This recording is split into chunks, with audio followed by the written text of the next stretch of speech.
everybody. Today's story, The 10 Plagues of Egypt by Shoshana Lapone. Pictures by Aaron Friedman. Okay? Yeah. Come hear the great tale of a rich, mighty land whose wicked king wanted to fight Hashem's command. Egypt's king Pharaoh had Israel enslaved, but Hashem had decided that they should be saved. Hashem wanted his people to live by his plan, to follow his law for the good of each man. So Moshe was sent to tell Pharaoh Hashem's word. Send out my people, their cry has been heard. But the king saw no reason to set his slaves free. He boasted, no ruler is greater than me. Who is Hashem? Pharaoh laughed, that he orders me so. I rule the Israelites, and they shall not go. The foolish king's future would soon be undone. The 10 plagues of Egypt, blood was plague number 1. Blood oozed from the rivers like thick, sticky jelly. Dead fish made the waters disgusting and smelly. Blood in the bathtub and blood in the sink. No water at all, not a drop left to drink. The only fresh water was found by the slaves. Let us drink, begged their masters, or we'll go to our graves. But the moment the Israelites shared a few sips, the water turned bloody on the Egyptians' lips. Even Pharaoh was thirsty, but still he said, no, they want to serve Hashem. Well, I won't let them go. Said Moshe to Pharaoh, why don't you give in? You're fighting with Hashem. Don't you know you can't win? Next came the second plague, frogs, big and bumpy. They hid in the houses. They made people jumpy. They sprang from the rivers, dripping and slimy, rolling in bed sheets and making them grimy. In the kitchens of Egypt, the ovens were shaking, with frogs leaping out of the bread they were baking. Frogs hopped onto shoulders and croaked into ears. They made such a racket, it brought one to tears. But the frogs only made Pharaoh's stubbornness grow. These are my slaves. I shall not let them go. Said Moshe, 2 plagues, and you still don't agree? Perhaps you'll give in after plague number 3. Being cruel to the Israelites carries a price. All of Egypt's dust will now turn to lice. They came for a visit, those unwanted guests, and no magic helped to get rid of the pests. Egyptians tried soaking in rivers and springs, but still could not flee from the small itchy things. Others took cover in tunnels down deep, but way underground lice continued to creep. Shouted Pharaoh, I'm the ruler above and below. Nothing can force me to let my slaves go. But Moshe just said, oh, you arrogant king, you've suffered 3 plagues without learning a thing. Then Egypt shook with a deafening roar. Wild beasts stalked the streets. In plague number 4, breaking down doors and charging upstairs, were lions and leopards and mean grizzly bears. Egyptians hid trembling in barrels and boxes, protecting themselves from mad dogs and foxes. Pharaoh hurried to Moshe, I'll free them today. Just please have your Hashem drive these creatures away. But when the beasts left, evil Pharaoh said no and took back his promise. I won't let them go. Said Moshe, beware, Hashem is fighting our battle because you have treated us worse than your cattle. Israelites struggle with wagons and plows while you give rest to your oxen and cows.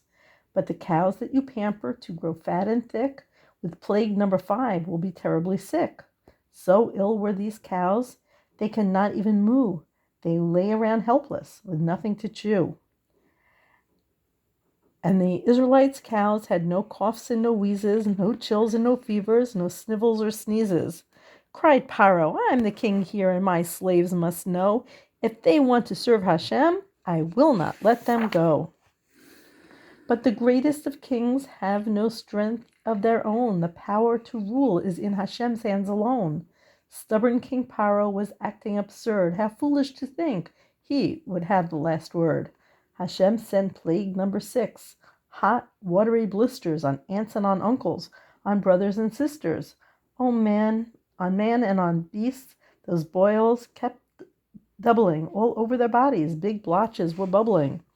It swelled up on bellies, this dreaded disease. It burst out on elbows, on knuckles and knees. Even Pharaoh had boils from forehead to toe. But he wouldn't bend. My slaves shall not go. Then Egypt was warned about plague number 7. Hailstones like boulders would rain down from heaven. Most people did not need to hear any more. They ran to their houses and bolted their door. But the ones who were headstrong ignored all advice. They stayed in their fields and were struck down by ice. Hail fell down flaming with flashes of lightning and loud bursts of thunder that made it more frightening. Paro quickly called Moshe. "They're free men, I swear." And just then the hail stopped. It stopped in midair. And then Paro laughed. "For a few flakes of snow, did you really expect me to let my slaves go?" Said Moshe, "The 8th plague will be an army of locusts." Cried the king, "I am not frightened by your hocus pocus." Paro's men begged, "Save what's left of our land," but still he refused to heed Hashem's command. The locusts invaded and made their attack, munching grapes from the vines for a mid-morning snack. And when they got down to some serious eating, every tree in the land took a terrible beating. Paro called Moshe. He wasted no time. "I've enslaved them too long. I admit to my crime." But when the plague stopped, wicked Paro said no. He again changed his mind. "My slaves shall not go." The 9th plague gave Egypt a terrible fright. 3 days of thick darkness, not one ray of light. For being so wicked, so heartless and mean, this dark was the darkest to ever be seen. Whoever tried walking could not lift their leg, and anyone sitting was stuck in their seat. But the slaves were now blessed with miraculous light. It shone in the daytime and even at night. Paro said, "Moshe, I'll free them today. The people may go, but the animals stay." "But our flocks," said Moshe, "are needed, you know." "Sorry," said Paro, "I won't let them go." "The 10th plague," said Moshe, "is surely the worst. You've time yet to stop it. I'm warning you first." But foolhardily Paro felt somehow he'd win. His land all but ruined. Still he wouldn't give in. In the quiet of night, loud cries filled the air. Egyptians were weeping and pulling their hair. In the houses of Egypt, the oldest sons died, for no one had listened when Hashem's children cried. "Leave my land," ordered Paro. "I surrender to you. Take your people, your cattle, and pray for me too."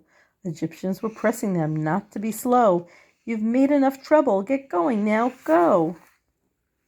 The slaves rushed, not waiting for their dough to rise, but the future would bring them a dreadful surprise. For Paro, of course, changed his mind once again, chasing after the Israelites with Egypt's armed men. Attacked from all sides, they marched into the sea, but faith in Hashem's mercy would soon make them free. The sea split for Israel to cross on dry land, and then it came crashing back, and the soldiers were drowned. Great Egypt lay ruined with many men dead, and the slaves were now free with their homeland ahead. No more need for the Israelites to fear any man. With Hashem as their master, true freedom began. Thanks for joining me today. I hope to see you another day and read another story.